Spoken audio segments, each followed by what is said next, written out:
Hey everybody, it's a big episode today, so there's a lot to talk about. So if you want to see, we say a lot about our experience in the tournament, but if you want to hear about our insights about the decks or what new cards, what cards we could card or something about just our insights about the game in itself, then we will make timestamps so you can go to that. Yeah. I hope you enjoy the episode and thanks for watching. Hello, YouTube and Spotify and all other friends of the ArtaCast. It's the 7th episode and it's a very special episode because we are right back from the European Championship of Lorcana, the first European Championship of Lorcana. LD and I were there, and it was just an amazing experience. I don't know where to start because there were so many things happening, so many positive things happening, so many grateful moments for me, and I think for LD too. We're just overwhelmed. We want to say thank you. Maybe you want to say something yourself, but I think we want to both say thank you to everyone who made this an overwhelming weekend for us both. For me, for my expectations, and for me, it was way better or way more exciting than I thought it will be, because I was a bit of afraid how it will end, and it was very, very good, and only a tiny bit of tiny bit of disappointment for the result, but that's really bit because everything else went so good. So I'm not really disappointed. I just was I needed one more point to reach top cut, so it was a bit just a bit unlucky, but it's totally fine. Don't want to complain. Yeah. So that's for my first words. Eddie, what do you have to say? Do you want to add something? Yeah, well, I just want to echo what you said.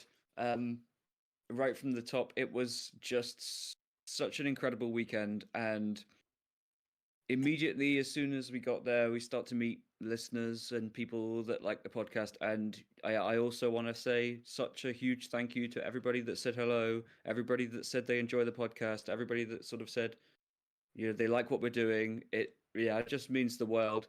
It was sort of, the weekend just went from one step to another and kept going to a level higher than I really thought possible, where we start off thinking, okay, I go and try, I have a go at the LCQ. It's just an attempt, and at the very least, it will be nice to meet some people and, shake some hands and have some cool chats with people. Then it goes to, you qualify. Then for me, top 16 in the main event, and each stage, it just becomes more unbelievable, and I still haven't processed it all, but I just had such a good time. Obviously sad to miss out on a Worlds invite, but I got so much further than I thought I would, and it just has been a really, really great time. And yeah, I couldn't ask for anything better. Yeah, it was incredible. Yeah, it's I don't know actually where to start. I think I will start with some highlights for myself. Yeah.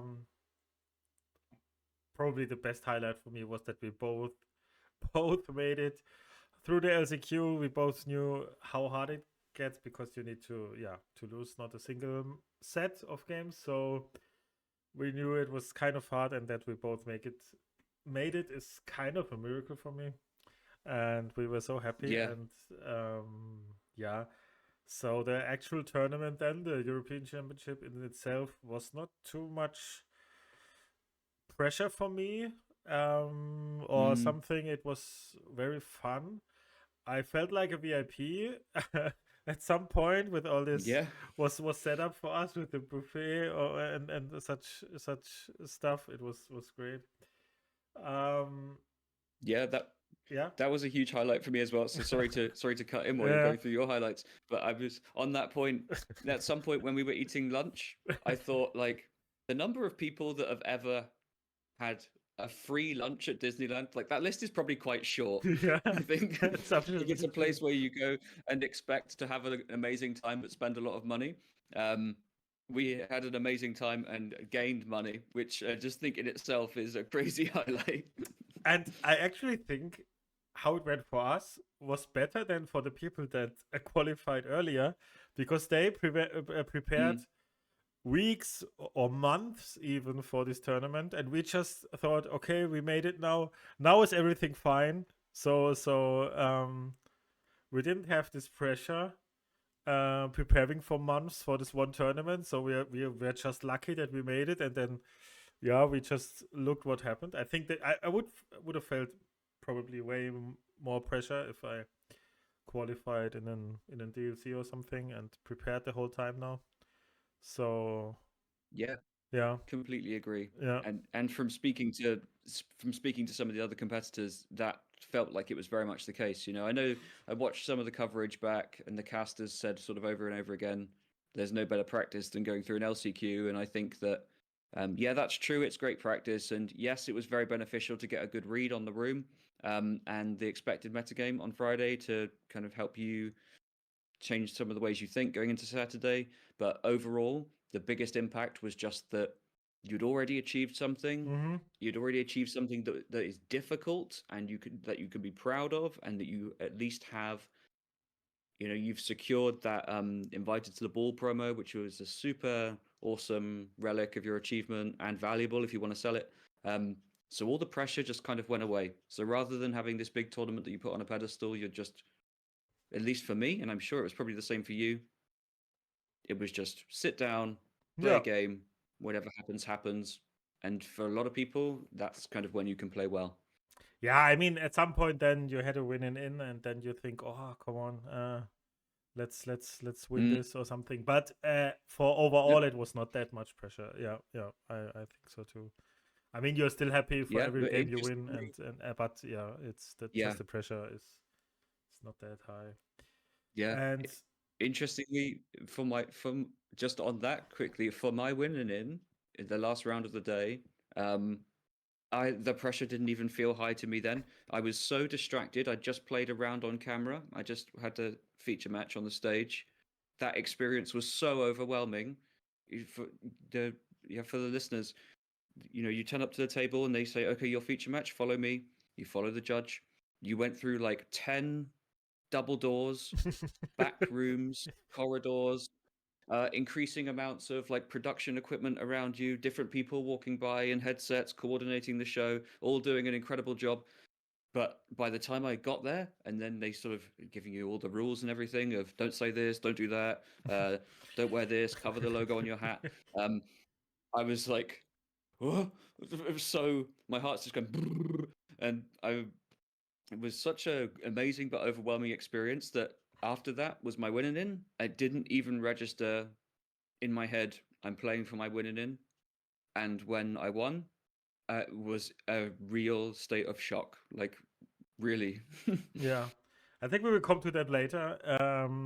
Yeah, yeah. Just for the beginning, I want to make a huge shout out to I think, please, if you listen to this, please correct me because everyone is pronouncing your name wrong. I think it's because you're Italian. It's Michele, I think, who made second, also named as Web in the Discord. He made second with our beloved Green Purple deck. With I know him very well because he made a coaching for me 1 week ago with me, and we played, and we were kind of on one level, and I even thought I said to him, "You don't need coaching, you're so good," and he thought, "Yeah, I can always be better and something," and so we talked, we had a very high level conversation in the talk, and I really I believe that he could do very good, and he kind of Mhm. approved that, and I was very happy for him because he's also such a nice guy, and yeah, also real shout out to the winner, to Domingo, Mm. who maybe did the unbelievable, or not the unbelievable, but I think not many people were thinking that red purple makes the makes the European champion. But he kind of proved that its deck is just still very consistent and strong, and there's no doubt in that probably anymore for anyone. So red purple will still be a deck that's in the meta and can't be forgotten by anyone who wants to compete in the meta, probably forever. Probably, I don't know. Yeah. It feels like forever. Yeah, but I think we also come to that later. I think we want to just start with our runs. I think that's maybe interesting for the people. So let's start with the LCQs. I had booked 2 LCQs, so the AM and PM one, and for my luck, I only needed the AM one to make it, and my run was incredibly good, incredibly smooth, and I had some tough games, and you also need sometimes a bit of luck, but I was so happy to make it because that's all what I wanted. Because of my very disappointing DLC season this year, where I went to 4 DLCs and did not make it, so I was very happy. First round I played against a mirror match. Yeah, I don't remember too much. What the game was. I just want to go over the matchups. I had one mirror match. I had 2 red blues. I had 1 green steel with Robin Hood's green steel with the location and some and discards. And the last round was a red purple. And yeah, the red blues both games were very close. Go got me over there to my luck. Yeah, the deck, I think I'm now convinced. I know my post in the 20 lore is a bit of a meme right now, where I say I hope green purple is not playable anymore because of so much hate, but it's strong. It's strong. There's so much reach in the deck, and I think this weekend showed everyone that green purple is a high contender for the meta game in the future. I think also that we both made it is also kind of a proof that the deck is just a bit cracked. The good thing about green purple is I think it's very hard to lose on the play, very hard, and on the draw you can cheat out so many wins that seem to be unwinnable. That it's just a very good win rate overall. I think that's the strength of the deck. This cheated out wins that are not winnable, kind of. These unbelievable wins where opponent is on 18 lore and you're on 10 and you close the game in the turn. This is unbelievable. So yeah, it's just very strong. I don't remember too much of my games, to be honest, because I was so focused. So I don't have to say so much, but I was kind of happy how my deck felt really strong, and I was very happy. What can you say about your runs, your LCQ? So the LCQ run started off for me with I looked at my melee pairings and I thought my heart sank. I thought this is really bad luck because I saw that I was paired against a friend of yours, Rob DeHaan. Oh yeah. Who we know is a very good card player. Across multiple TCGs and a good Lorcana player too. So I thought, okay, this is kind of the joke, isn't it? You fly somewhere for LCQ, you turn up and you get crushed in round 1. To my luck, Rob did not come to the table because he had won his AM LCQ. I didn't say. I only played the PM. I had 1 ticket, PM. Yeah. That's the one I played.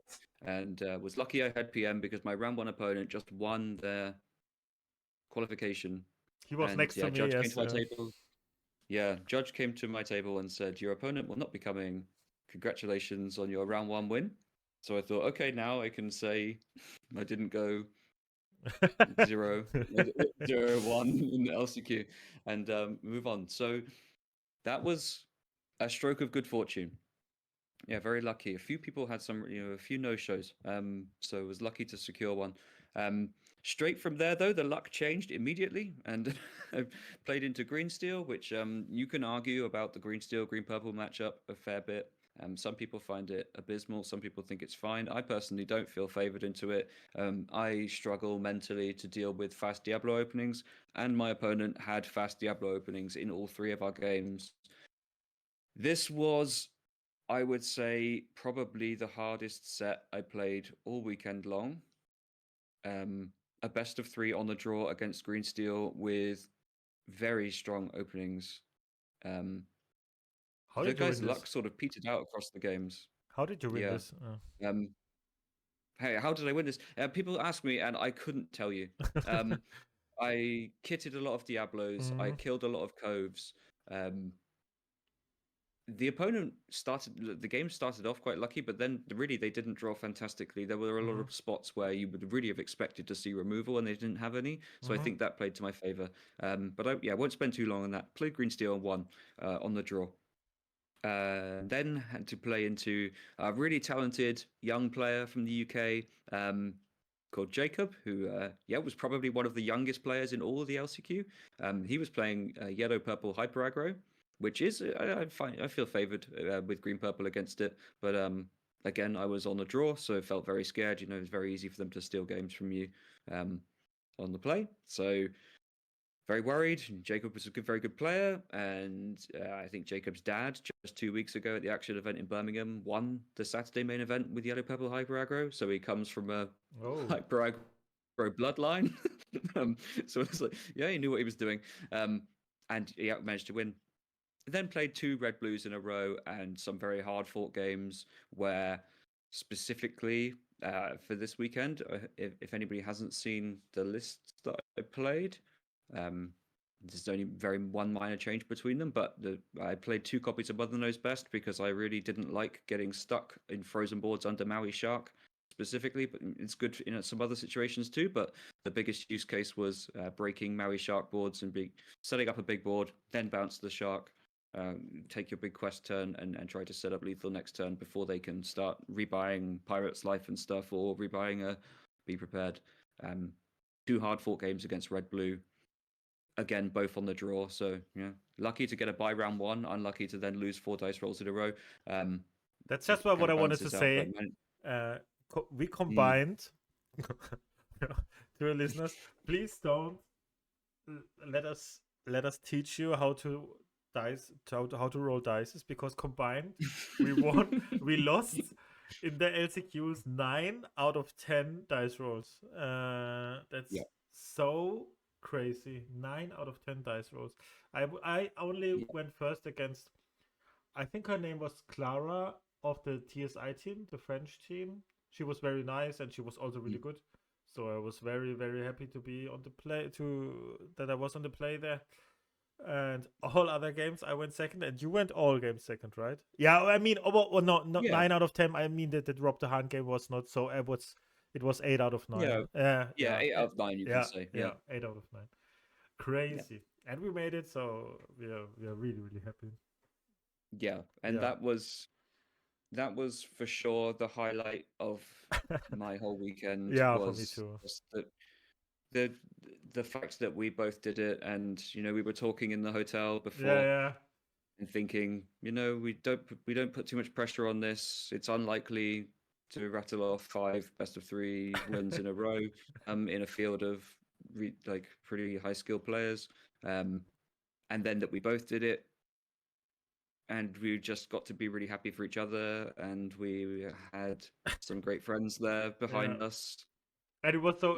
It was. I remember the moment where you laughed so much because we came back to the hotel, and then I was doubting the last week so much, my deck and my confidence, because my testing sometimes it didn't work out, and I thought, oh my gosh, there will be so much steal, purple seal and fire the cannons everywhere, and I don't know. And I was doubting the deck so much, and then we went back to the hotel, winning both our LCQs, most games on the draw, and then I sat down and said to you, okay, I have to admit, deck is kind of cracked. And you started laughing. Yeah, Yeah, I think it might be okay. it Yeah. might be okay. It might be better than mid. So it's was very funny. Mm. So we Yeah, were that was. full Yeah. of joy, I think. Mm. Starting the tournament on Saturday. Yeah, and then we go through. We could do it again like this. I will go through my run, and then we go Yeah. to your run. My run started. I don't remember all names. Sorry. I started against Steelsong, and I 2-0'd it. So I was very happy with my start. Of course, that's clear.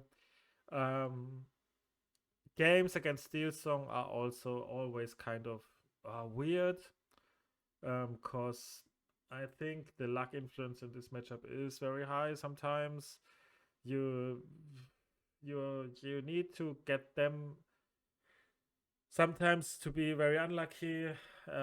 They can't top deck a holy word or something, and you need to catch their songs with Ursula. I was kind of happy. I had 2 times, I think, 2 Ursulas in my opening hand, and yeah, that then I could out resource him very very early. Also, his deck was very very aggressive, like with Daisy and Piglet and such cards. What is kind of good for us, especially Daisy is not a big threat for us most of the time. The opposite most of the time. They give us resources with her. But he played kind of clever with her. He didn't quest with her too much. Just let her ready to trade with Rapunzel's, but I didn't let it. So yeah, I was able to 2-0 it. The game didn't go long. Because yeah, I out resourced him very very early, and he didn't play one whole new world in both games. So yeah, was kind of Helps. lucky for me. Yeah. Yeah, so that was it. The second game was a blue steel. What was crazy. I was the first game on the play. I mean, 1-1 is fair. He was a very good player. I don't want to complain about 1-1 against him, but the first game was crazy. I was on the play, and I thought I will never lose this because I had a very very strong opening, and he not. He played first 2 turns nothing, so no 1-drop, no 2-drop. Then he played 3-drop Tinkerbell on turn 3. I mean, my opening was not too strong. I think I had no Merfolk. I don't remember anymore. But it was kind of decent. But his was very bad. And then he played 3-drop Tinkerbell on turn 3. On 4, he shifted Tinkerbell. On 5, Cogsworth. And then turn 6, turn 7, turn 8, Tinkerbell. So he played 4 Tinkerbells. And the 4th Tinkerbell was too much. He was ahead in the race then because he quested always with his other Tinkerbells, and it's just I was 1 off. I was on 19 then. It was very very heartbreaking, but okay. So I won. I love that. Yeah. Sorry, I love, by the way, that 3 wasn't enough to get the job done. Yeah. Thinking about how hard that card used to destroy our deck, and it's like, oh, you know, oh, well, I could beat the 3rd, but the 4th is the one that really gets you. That's yeah, we've come a long way. It was crazy, yeah, and yeah, so it was just but I was able to win the game on the draw because I caught him with double Ursula on turn 4. He set up the double swords turn, and I by playing his Cogsworth on turn 4, and then I played double Ursula to rip both Grabbisods, and then that was nearly game then. So yeah, that was kind of good. So we both won on the draw. That was crazy. Then I had was it the 3rd round? Sorry, I didn't write it down. I think it was the third round where I had a mirror match. Yeah, third round was mirror match. Against TSI Tsubasa. What was very cool. He's a very nice guy. And yeah, it was a very intense game. I don't remember everything, but we both won on the play. I think that's kind of likely in that matchup that if the skill is kind of equal, then yeah, it's very hard to win on the draw in this matchup in the mirror match. So we both won on the play. It was fine. And this is the fourth round. I played against the winner of Bologna. Sorry, I don't remember the name. It was also very nice. Also, same thing. We both won on the draw, won on the play. So very close games. I remember that. I knew I was very lucky that I won because I top decked the Gogo. But yeah, that's how I win games. I can't other. That's why she's in the deck. Yeah. So 4 rounds were played. Put it there to draw it. So 4 rounds were played. I had 1 win and 3 draws. I know it's tough, yeah, but I really experienced just saying right now. I really experienced the skill of this tournament was very, very high. There were no mistakes made nearly, so I know that's so likely to draw. But maybe we come about that later, because I really experienced the annoyance for me for the 2-game format. But yeah, it's hard to say. Because it's so likely the 1-1s in this high competitive field, the 1-1s are so likely. That's incredible. So then we had 3 more rounds, and I faced three red blues in a row. Fifth round was a very cool French guy.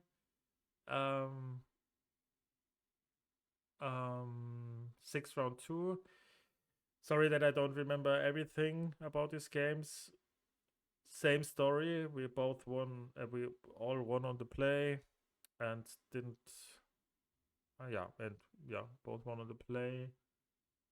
What I really experienced is the lack of go-go situations in this high competitive field. I really, really experienced that. Because I kept in the backside, you can say it's a mistake, but I think in that moment it's kind of reasonable. I kept my go-go's too long because I was kind of greedy. I saw round 4 or 5 or something. I have 2 go-go's in my hand, and then I thought, how can I lose this with 2 go-go's in my hand? But they never let a situation where I could go. So all characters with more than 3 willpower, they never exerted them, even a big Sisu.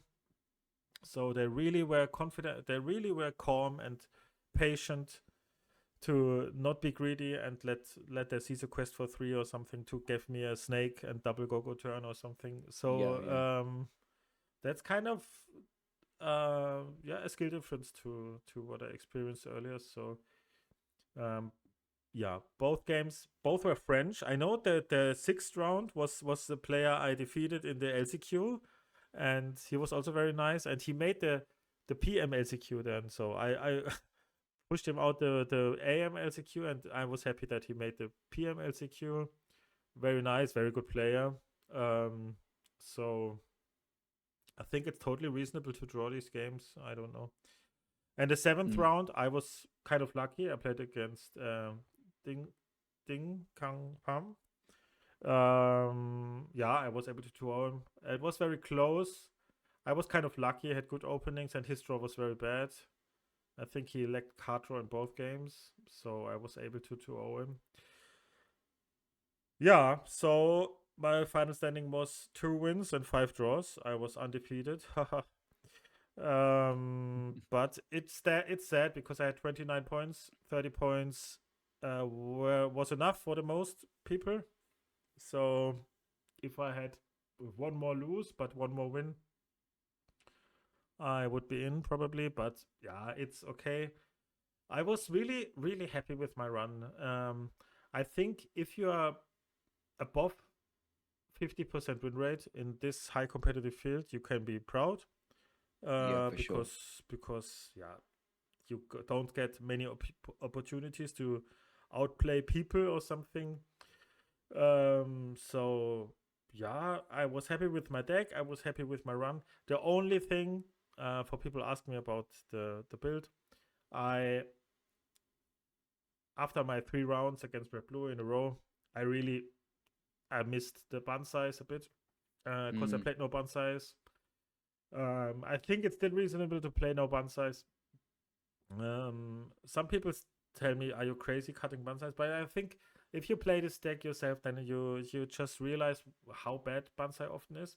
The problem is with Bansai, not that he is just not a very good turn 2 play or something against steel decks, but just his uninkability. If you first time have to ink a crab to play a Bansai, then you know what I mean. That's the worst thing you can do, to ink very high value cards to play such a nonsense 2-drop against steel.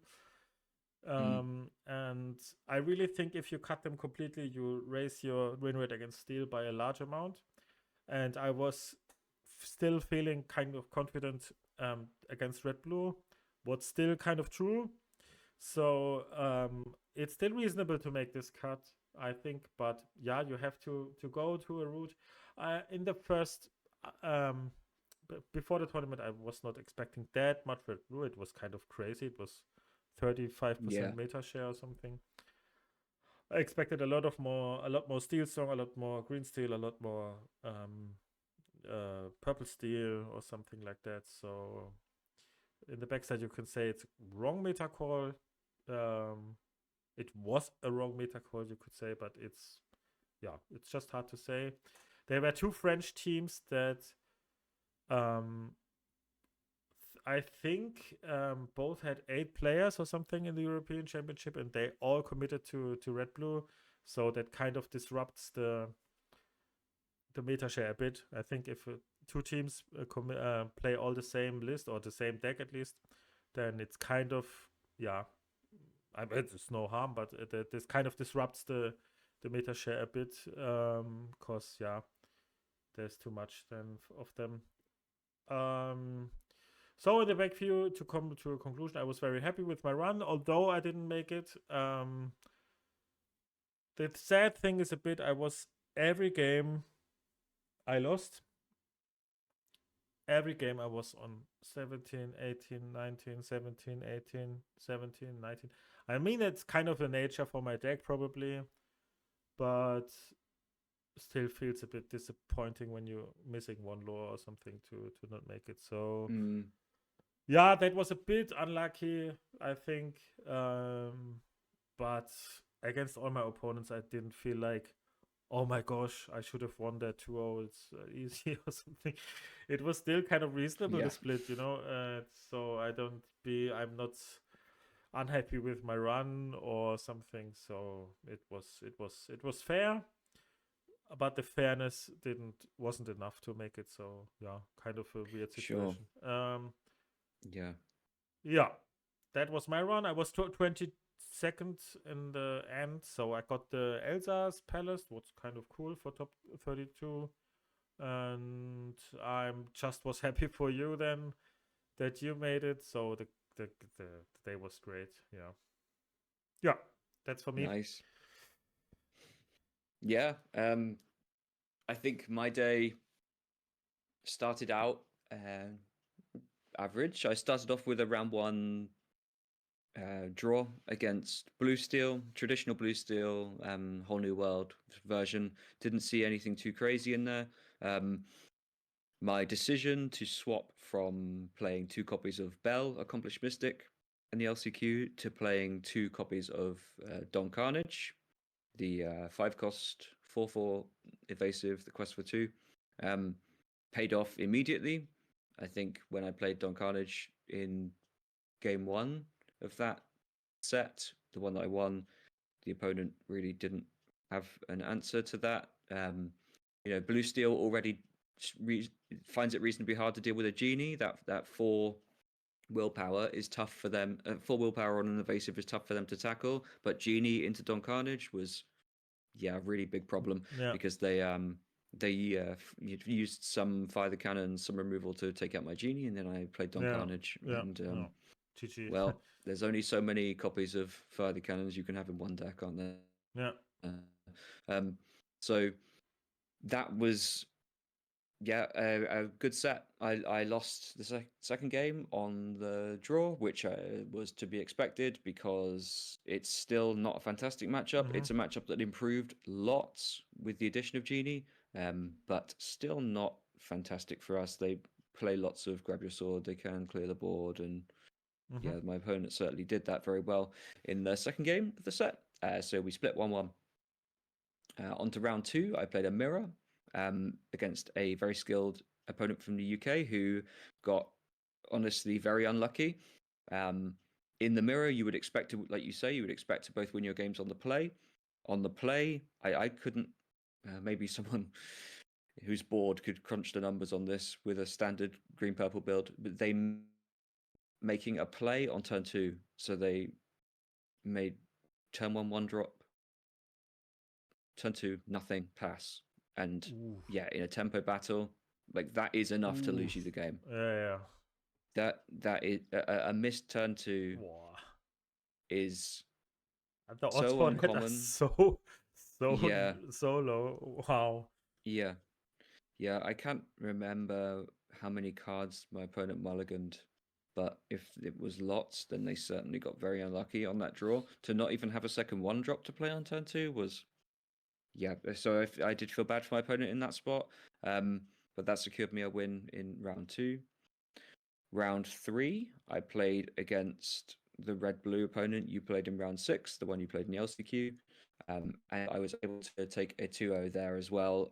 Had a very fast start for my game on the draw, so was able to take a 2-0 win. There was nothing exceptional to remark on about that game, aside from I had. This is, I think, when you play a 2-game format at this skill level, the field, like you say, is so flat, and that's reflected in the final totals. Like my record for the day was 3 wins, 4 draws. That was good for 7th seed. That does not sound like a record that could secure you 7th seed in an event like this. So really, the story of the day was you had to find the exact right cards for the matchup and it's most important. It's critical on the draw game. In each set, so you both can't stumble too hard, and you just must find the right things in that on the draw game, and that was the story of that one. Round 4, I played another blue-red. Like you said earlier, tons of blue-red in the room, and really tight games. The one that I won was close as well. I again, like in the LCQ, the Mother Knows Best was very helpful for dealing with Maui Shark, and breaking a situation that looked almost unwinnable. So was really happy to secure the 1-1 there. Round 5, another mirror against Pumpkin from Team Inkless in France, who I think was maybe the only member of that team not playing blue-red in the tournament, and a lovely opponent, and we ended up splitting 1-1. What did you play? Really don't remember. It was a mirror, sorry. Green purple. Mirror, yeah. I honestly don't remember a lot about the game because we got deck checked at the start, and I had re-sleeved for the tournament and had like 3 crushed corners of cards just from the day, and I won't say the sleeve name brand or anything, but it's the brand I trust and have used many times, but ended up getting, the judge says, okay, the corners have gone on these, you can see it looking at the side of the deck. I'm like, yeah, okay, fair enough. So I had to change some cards and re-sleeve, but just that experience of having the deck check and then the judges like talking to you, I was a bit rattled, like, oh god, I want it to be fine, and so I didn't remember a lot about that game. But we split 1-1. Round 6, I played on camera against Red Purple Burn. That was crazy. Again. again, yeah, another, like I said before, the experience of going up on the stage was incredibly cool and a really awesome thing, like really nice to sit there and play some games. But by the time you've actually processed the feeling of the environment you're in and the level that you're playing at and having a physical audience there as well as a stream audience, all these things going through your head, by the time you've processed that, it's kind of hard to work out your plan against like this deck that just is not doing what you expect it to do. In the first instance, it's kind of like by the time I got my bearings, game one was over. And luckily that was his game on the play. Game two, I went first, and I know how to navigate the matchup, but it was it was a very tough one. Game one, again a 1-1 split. It was he opened Moana Flynn, right? Moana Flynn, and then later in the game, I had a Sisu for the Flynn. I have no kits, which is our best answer to Flynn. Drew no kits, so that's a problem for me. And then when they have Flynn Sisu, so I think I have like a crab in play or something, which is fine. It's checking the Moana, but then he plays the Sisu, so now the maximum strength goes up. I'm on the draw. I'm holding a bunch of cards. I'm looking for lines that take Sisu's strength to 3 or get me something in play. Basically, I had a choice. I could either play a goat, which would put a 4 strength character in play. However, it would leave 4 cards in my hand. So Sisu still has 5 strength. Or I could play more cards, but nothing would be big enough. You could never make the strengths meet, right? Sometimes the fact, the classic Flynn Sisu problem of, and the Moana is still annoying. You have to trade her somehow, and I mean, and she's really just ticking away, and as a card, it just never looked like a good trade for me. I probably should have traded with it earlier. I mean, hindsight is 20/20, isn't it? But that's hard to say. I think on the play, Moana Flynn Sisu opening is for every deck probably a task. I would say. For sure. Yeah. I will say though, if I remember correctly, I don't think the Sisu was turn 3. I believe it was played turn 4, or maybe even 5. But the important factor is the Flynn was still in play. That's that hadn't gone anywhere because I had no kit and my opponent knew not to quest with it. So yeah, that was a real tough one. And but we make it as a 1-1. And then in the final round, I played another mirror and was fortunate enough to win 2-0. Again, not too many standout points of the game, but I would say, not everything was drawn at the right time for the opponent. So that's the story. But overall, that put me top 16 cup, which was just unthinkable before the weekend. And I was really super happy with, and again, just a great experience to do that. But I think you have to say at this point, looking at the point spread in this tournament, that 2-game format is not correct for tournaments of this skill level. It makes me realize it's not a debate I've got into too much, because I've always felt like it's fine if that's what the organizers want us to play. I'm happy to play that. I'll play Lorcana the way you say it's played, and I'm happy to do it. But it made me realize that it's like building a house. The house is built on this toothpick foundation. It's balanced on a toothpick, and that toothpick is skill gapping. It's like the only thing just holding it up. The fact that through an open challenge event, you can skill gap a lot of opponents and grab some 2-0s. The results speak for themselves. Look at the standings. Look at the point spread. There were no undefeated players in round 3. Sorry, there were no 3-0 players in round 3. You're going to split with a ton of people. And it just made it so... Essentially, the defining factor was, do you stumble in your games on the play? Or did you draw your exact answers you needed in your games on the draw? Every time was the defining factor in every single matchup. And the metagame itself, the spread was there were some factors you couldn't have predicted, like red blue was way higher than we would have thought. But within this metagame, there was nothing standout that was like crushing every game, or there was not like it wasn't like there was the deck out there that was going to just run the tables. It was a reasonably open metagame where at least everything had some favorable matchups into everything else. I could make arguments for one deck crushing the whole thing, but we can well, talk about that later. Yes, we'll talk about the top 16 and the one deck that was very surprising. But the one deck that, without going into it now, the one deck that was surprising is a very consistent deck and plays into that good matchup spread sort of feeling.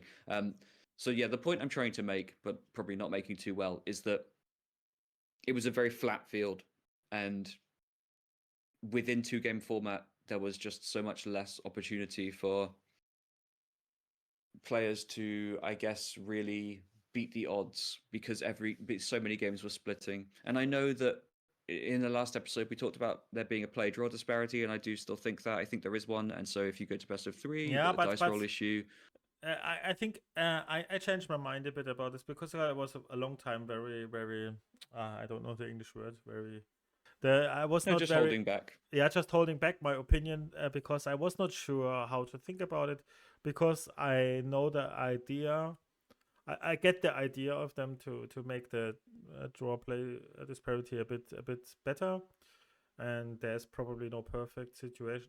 But I think in the meanwhile, most players agree that they rather take 2 chances on the draw than just splitting the whole day. Because for me, my feeling was, again, like nearly in every DLC, only one I really didn't make it good, but all other these DLCs I thought, okay, it felt like I did my job, but it's still not enough. That's what I felt in every DLC nearly, and I felt like it's that too.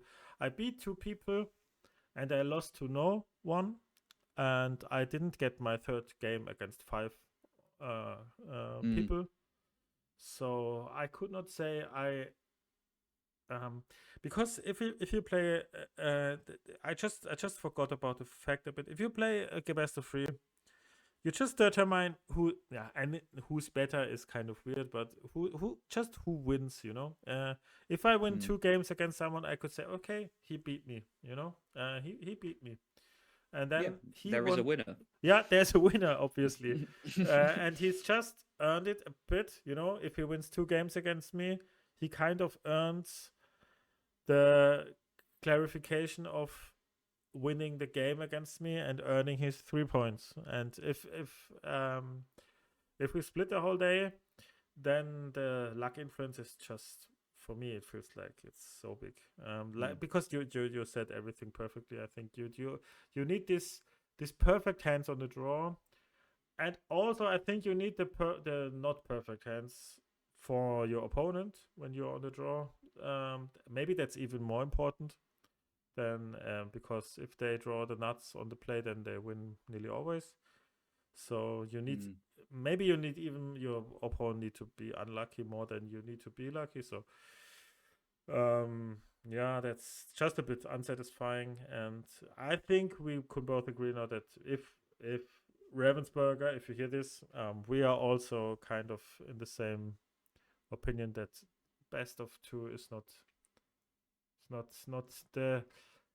I mean, what is the goal of a tournament system? It's just the how satisfying it is for the contenders to play, and I was holding back my opinion because in the past, I think I don't want to say that I don't want to say everyone is thinking like that, but I experienced a lot of situations in my competitive career where when people lose, they complain, That's sometimes I experienced a bit, because I want to be objective and not say, okay, I lost, and then I say, the bad system, I had no chance because of the bad system, and if I win, I don't say anything.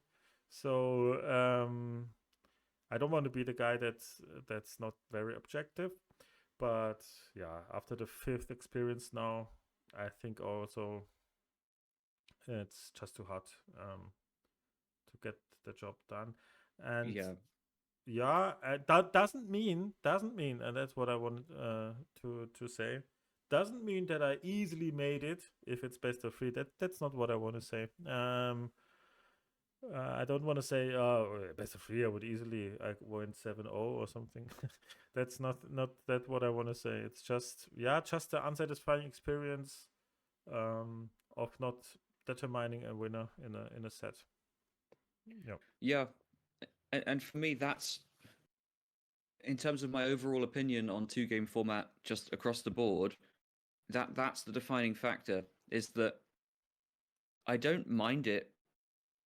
To me, I don't like it at all, but I can tolerate it as a day one challenge format, because maybe at that level the philosophy might be slightly different.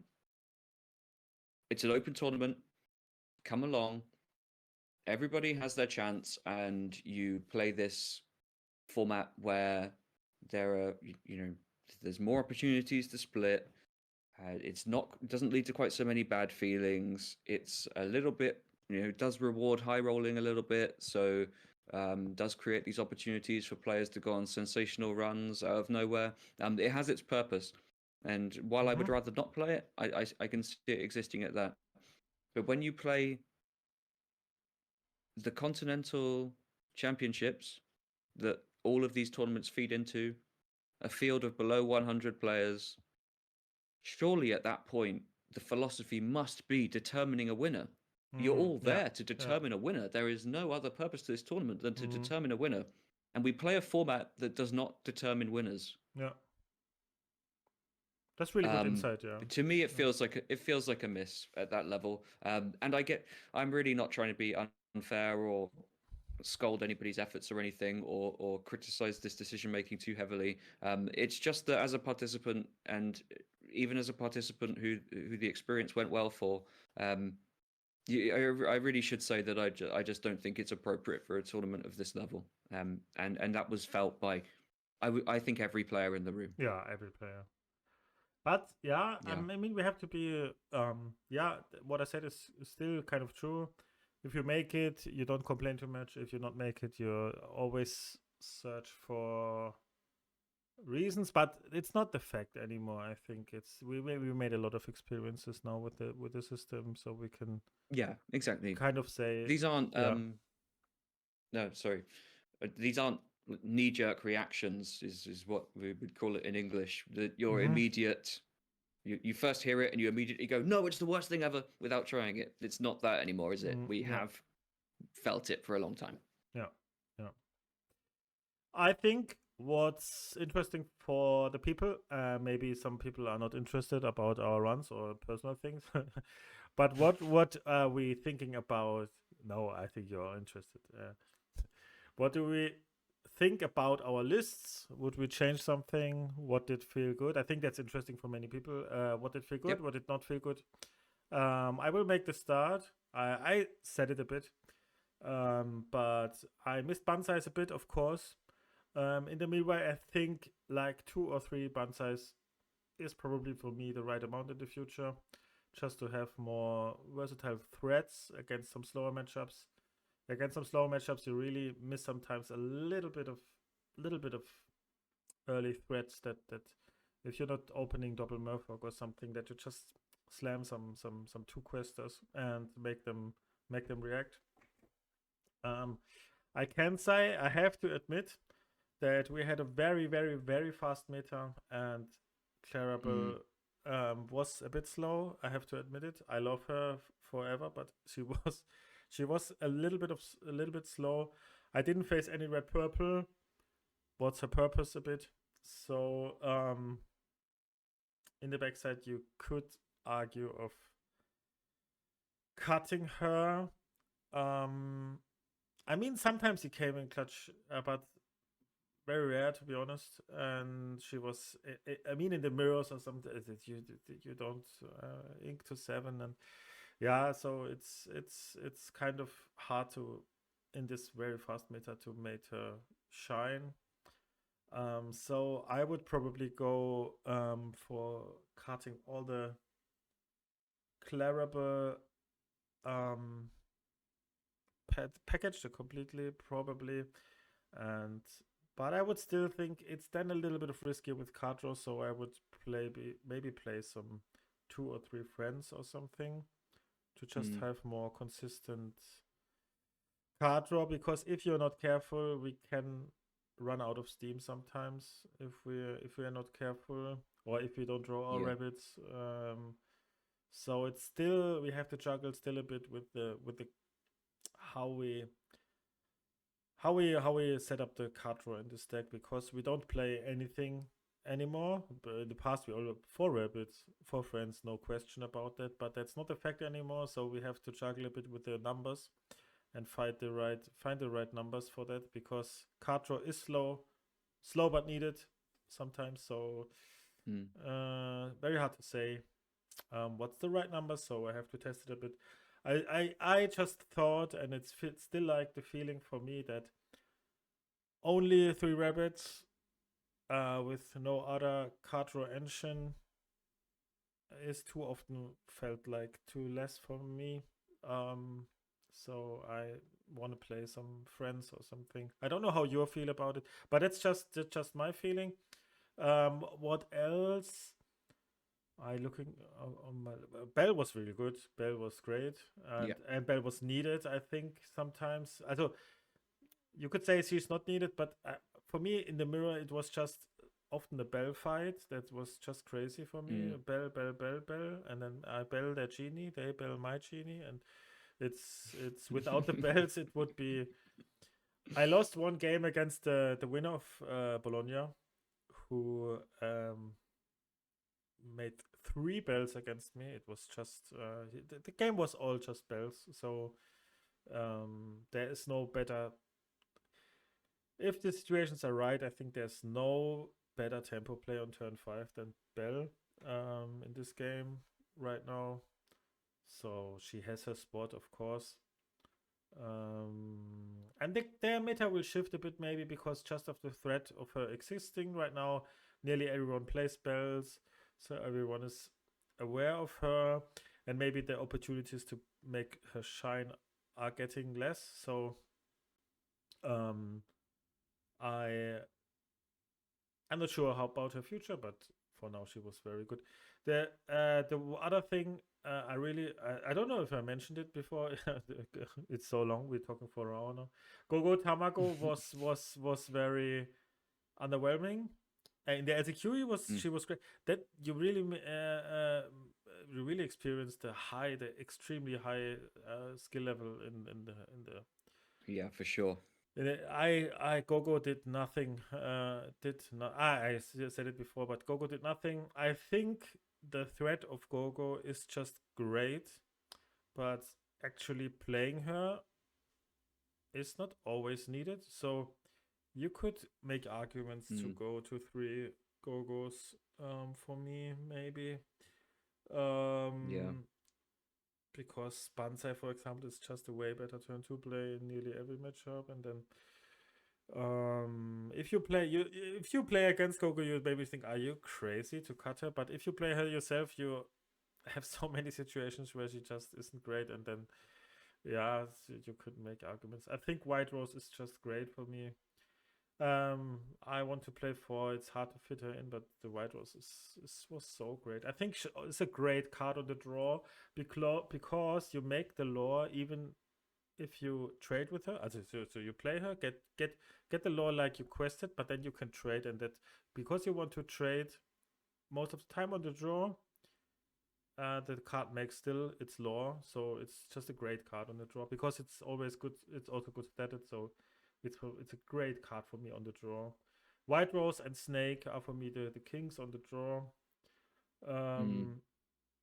And Kid maybe too, but yeah, it's overall, I was happy with my list. There's not too many changes. Maybe cut declarables, maybe, or even just try it, declarables. I mean, if Republic becomes more popular, I really think I will play her again in the tournament. She wasn't great. Maybe Yeah, go for down sure. 1 Gogo, um, fit some Banzais in and fit maybe some friends in and call it a day. Yeah, that's for me. Nice. And for you? Yeah, I was really happy with my list. Although I think that doesn't mean I wouldn't change anything now. I think, like you say, we have to think about the impact that this tournament will have on the overall metagame. And with Green Purple, we're always trying to tweak our builds week to week based on what we expect, which is why you see things like Banzai disappearing when we get afraid of the steel decks and we think, you know, we play. Yeah, I still think it was not a bad call. You know, yeah. I still think it was not completely. It was dumb or something, because many people said to me, "Are you crazy?" But I still think it was reasonable to cut Banzai. I completely think so. Yeah. And I was having lots of consistency problems with once you cut. I was playing without Clarabelles for quite a while, so once you cut Clarabelle, you need to really maximize on your 4-cost uninkable draw engines. So rabbits primarily and genie. I think you need 4 of both, and then when you need them, you obviously need them in your hand. So you get to situations where you keep one maybe in a mulligan in some matchups, or maybe you send them all away, and then you draw a hand with a bunch of Banzais and a bunch of your draw engines. These are all important cards, but you're so restricted in your choices by that uninkability. And I was also really, really wanting to play 2 copies of Mother Knows Best in this tournament, which further put pressure. And there were enough indicators that said, okay, the Banzais go here, and that's where the cut is.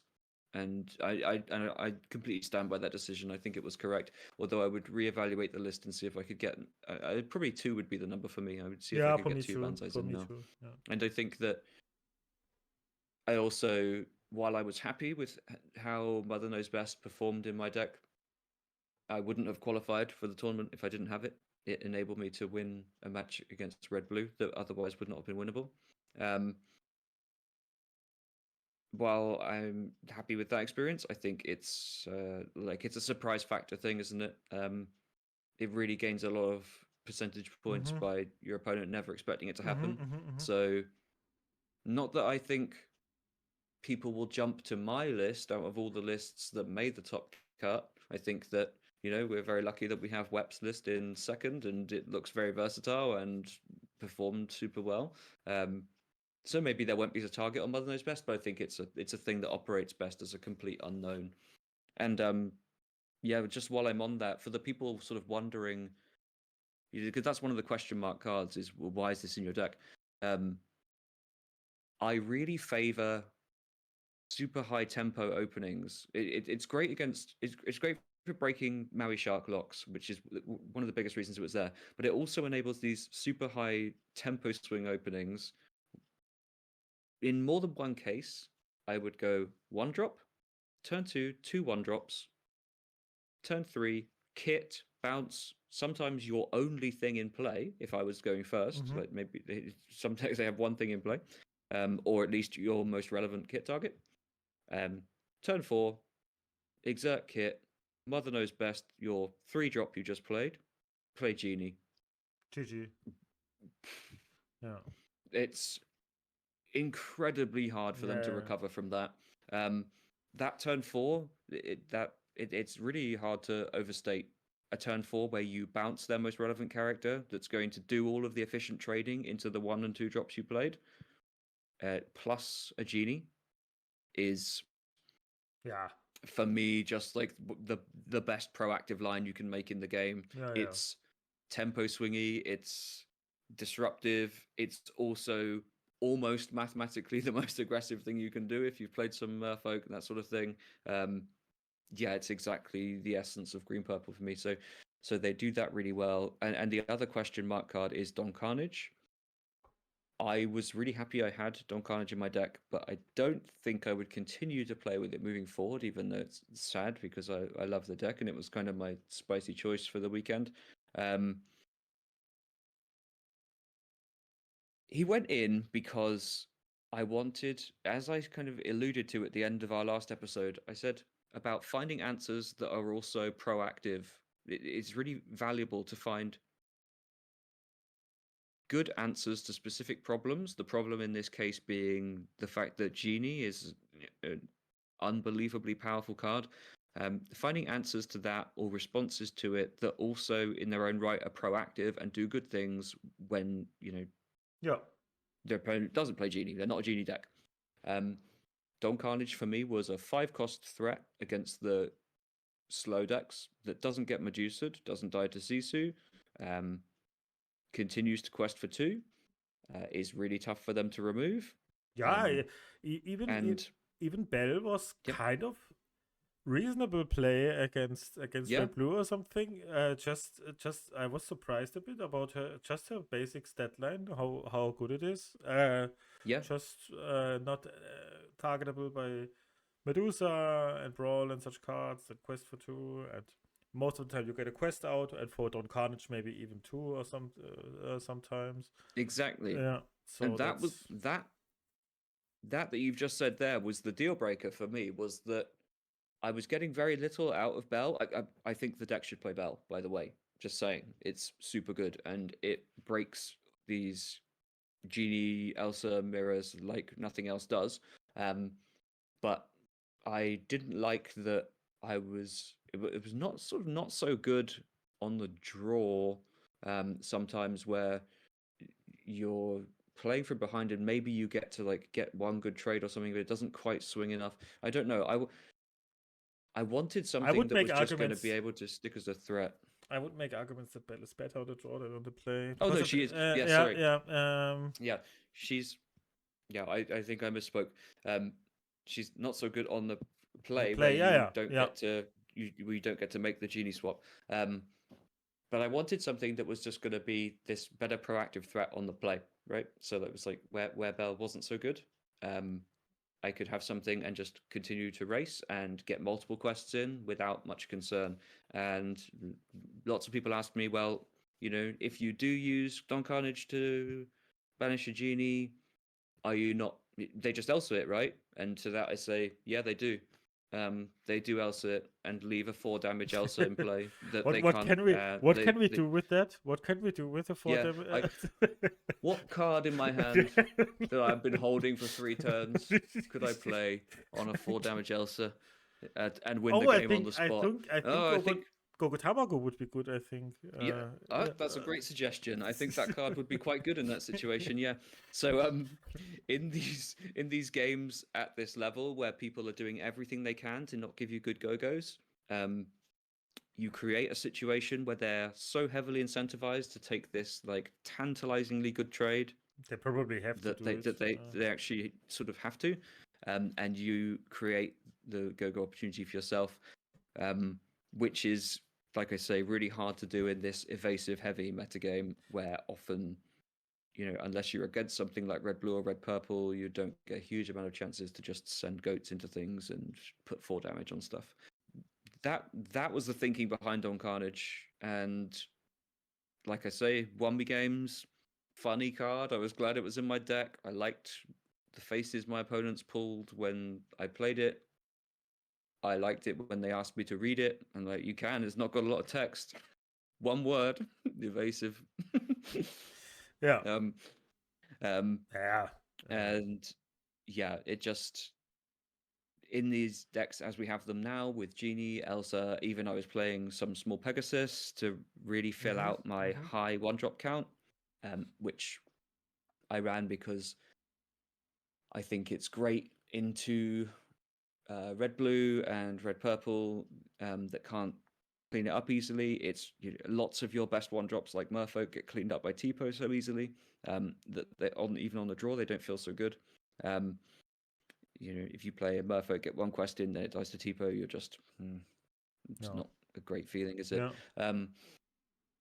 But Pegasus was really good in that spot. A lot of people then started to fear the threat of the Shift Pegasus as well, but the story being that across the board, there's a critical mass of evasive characters here that often you just build a fully evasive board.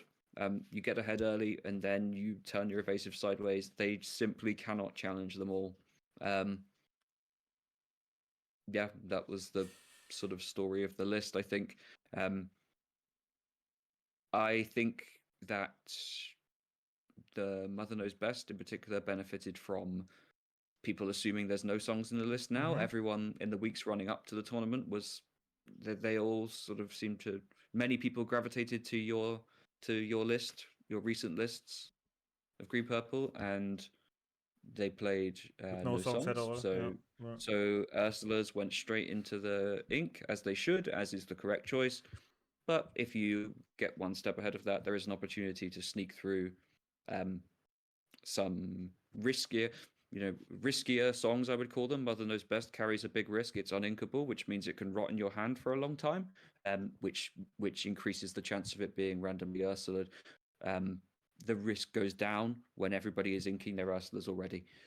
So that creates that opportunity to do that. So I probably wouldn't play it again. I would shift away, I think, and but I would perhaps go back to some number of Friends. I think one of the mirrors I played, my opponent was on full 4 copies of Friends, or at least it appeared that way.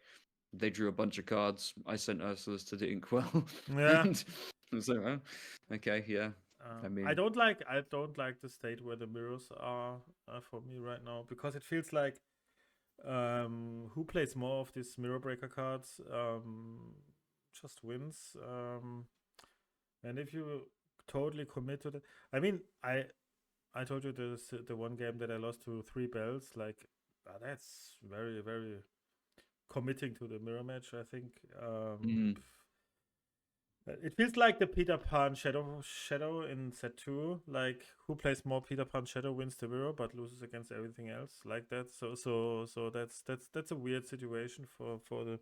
I mean, Belle is inkable and not a great risk to play her, but I don't like the state where the mirror is right now.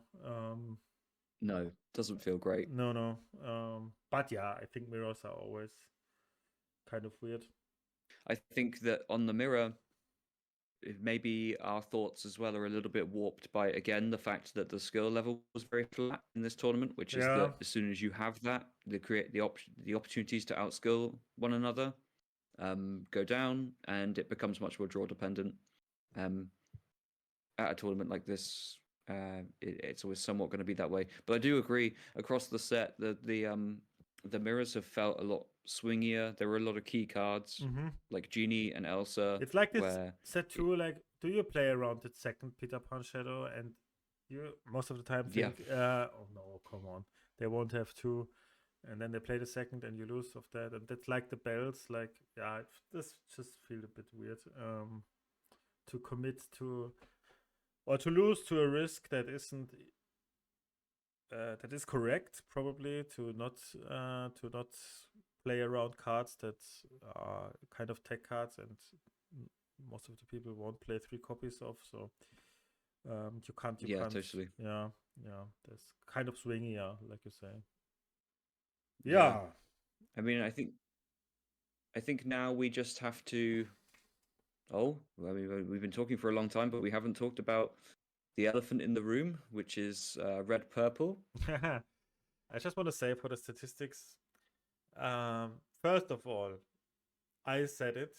Everyone can watch 3 episodes back that I say red purple is a top contender, and everyone laughed at me. And if you see the statistics, it was crazy how red purple dominated this tournament. Really crazy, because there were 6 red purples in the whole tournament, and 3 of them were in the top 4. That's unbelievable. That's, you could say this is the craziest crushing of a deck that ever existed in this game. Like, just from the statistics. I don't want to say the deck is too good or something, but just from the statistics, it is crazy how it dominated. I think one of the reasons is because nobody was afraid of the deck. Nobody tagged against this deck. Nobody thought it's a big threat for us, and I think nobody thought, oh, we have to do something against red purple. Probably lucky for them, because red purple exists since forever, so we're kind of forgetting about it existing. All the spotlight were on Gogo Tamago and on other new cards that introduced in this set, and red purple still is the same deck, just with genies. So it's not very, didn't had a great spotlight for the meta game, and that was kind of their reason to shine. And Mm. I think, I think everyone is convinced probably now that it won't go anywhere. Um, I just want to say the fact, and if someone is complaining a bit, the fact that purple is the best color for card draw and red is the best color for removal will never go away. I think so. Red purple will probably always have a spot because in nearly every TCG, these are really important pillars of any deck is card draw and removal. So I can't imagine of a world where that can't be kind of powerful. That is, I don't know how you see it, but Yeah. that's just the reason for me that this deck will probably never fade away. Yeah, and it just showed its performance. I just look about over the decklist of the winner of Domingo. Big shout out to you. I today morning I saw another list, but I think this list is now corrected index. Probably I saw, but this is just very. I wouldn't say basic, but it's kind of basic. 2 bells also. Mm-hmm. That shows us how powerful this card is. But don't want to say it's not. But I think the rest is crazy. Good, standard, consistent, very consistent. Red purple things going on here. You couldn't say 14 is 3 rabbits. I think many people are on that right now. You could flip these numbers, but I think 4 genies are just good. I like the 2 ladies split. I like the big Caesar. I like nearly everything about this deck. That's the list I would probably nearly play the same. Maybe I wouldn't play the bells initially because I think we have so much other reasons, so much other good removal options. But just a good card, so why don't play it? So there's no, there's nothing. It's always funny to rate winning deck lists when I see other videos because it's just nonsense. Because if this deck won a European Championship, then you can't say this is bad, this is bad, this is bad, this is bad. It's just nonsense. But is there anything for you that stands out or something? No, I think it's. I didn't make it clear earlier.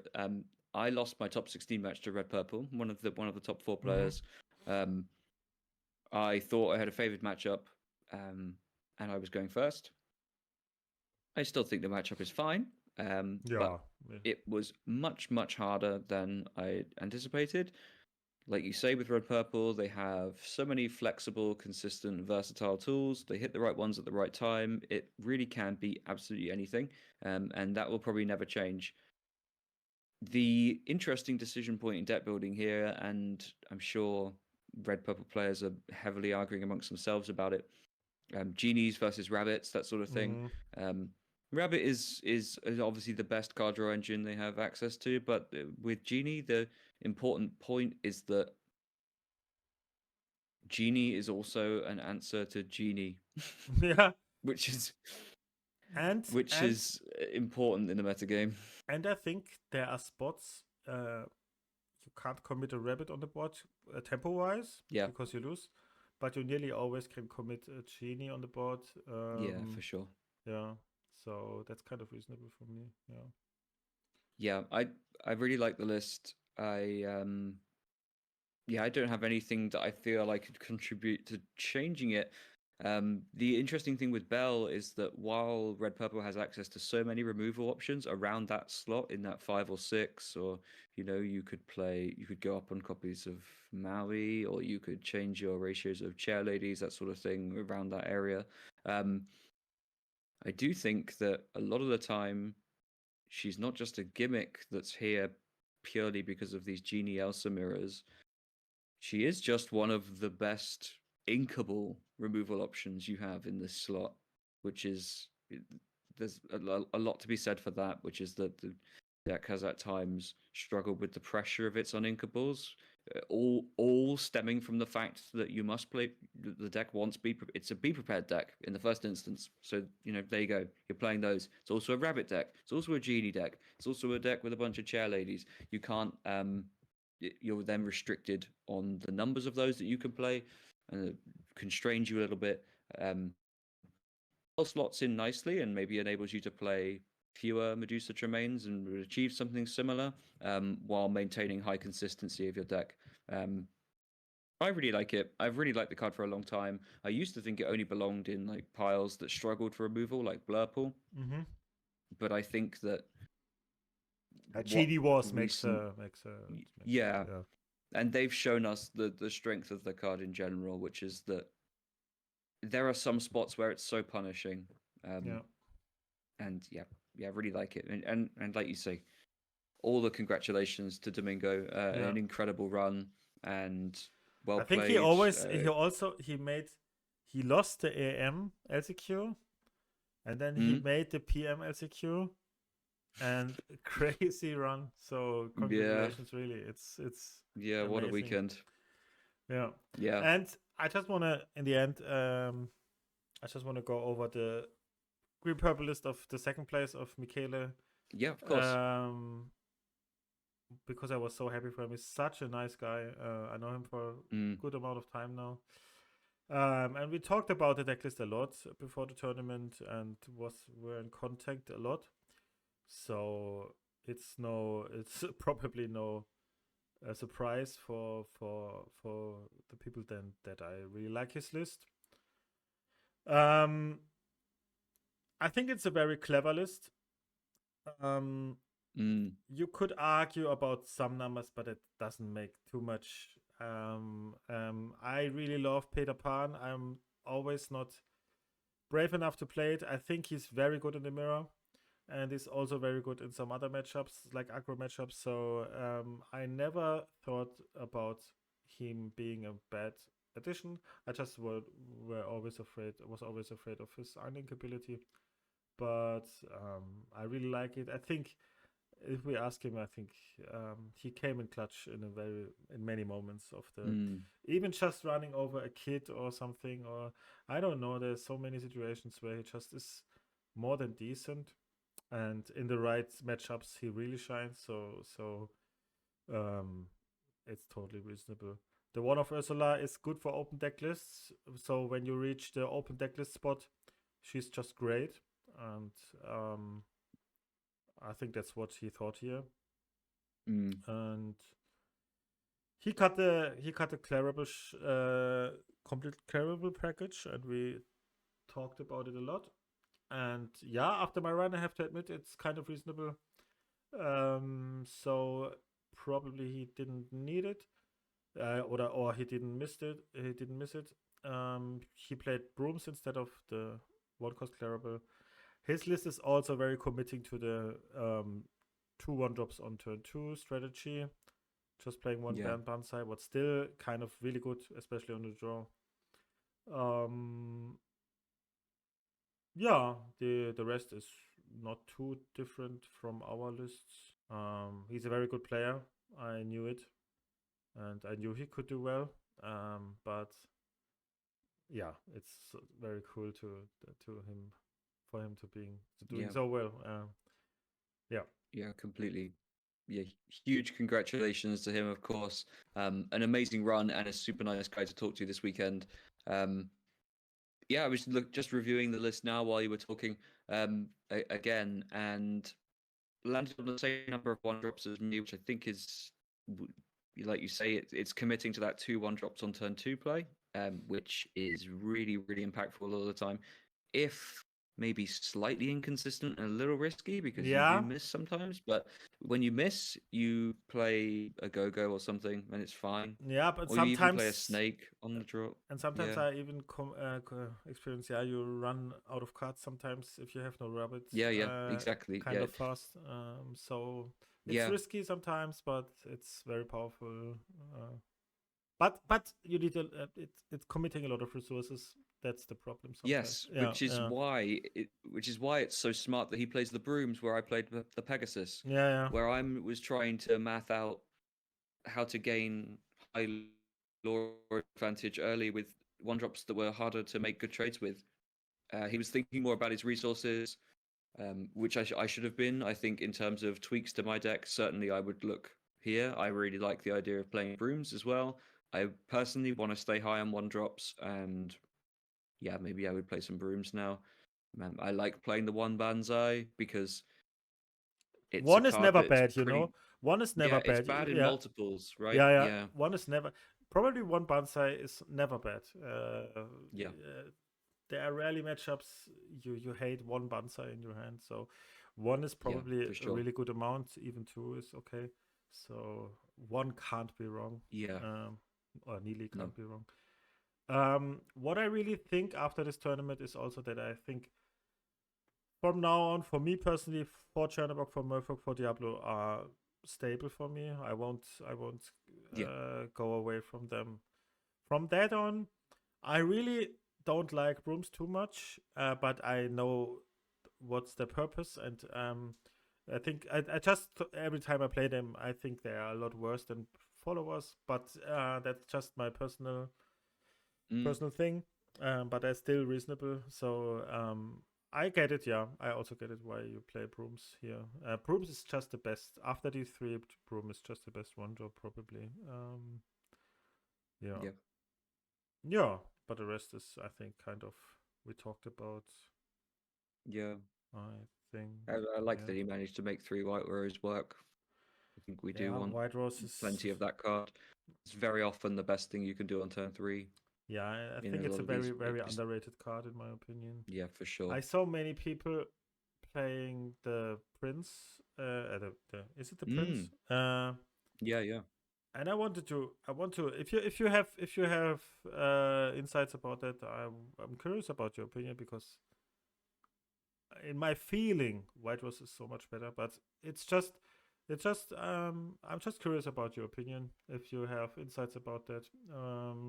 Yeah, it's something I've been thinking about a fair bit because yeah, we saw in the Sunday rebound event, Ratclum played Yeah, green purple and did very well yeah, with the build that had the that's true. Prince, Yeah, 3-cost Prince, and it's fighting it's specifically fighting against White Rose in the 3-drop slot. yeah, yeah, For me, I think the other 3-drops are all locks on their yeah, numbers. yeah. I would be a little scared to tweak any of them.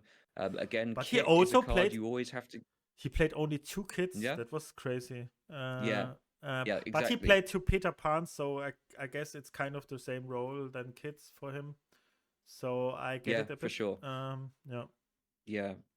But I think you gain the same lore from White Rose and Prince, assuming both of them get 1 quest in.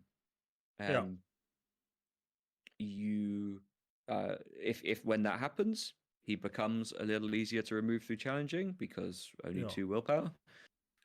So there are quite a few things that, for example, if your opponent had kitted something and bounced something, then you've got a Prince in play and you take a quest. That looks like a favorable trade for the player with the kit there. Not true for the White Rose, because that extra point of willpower is relevant, is basically what I'm trying to get at.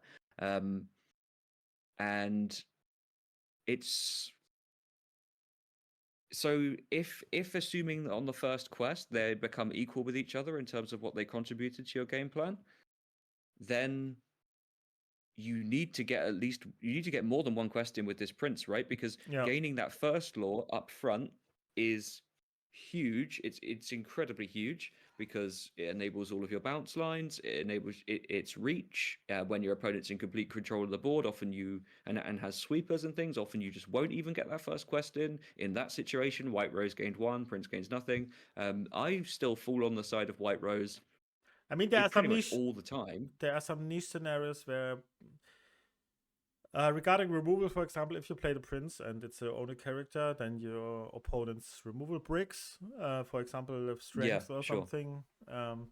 There are some Yeah, true. minor differences still, I think. But for me, also a big fact is just this top deck nonsense. I mean, we all know the situations where we are 19 and all we need is a goat or a White Rose now, and that's what Prince does not provide.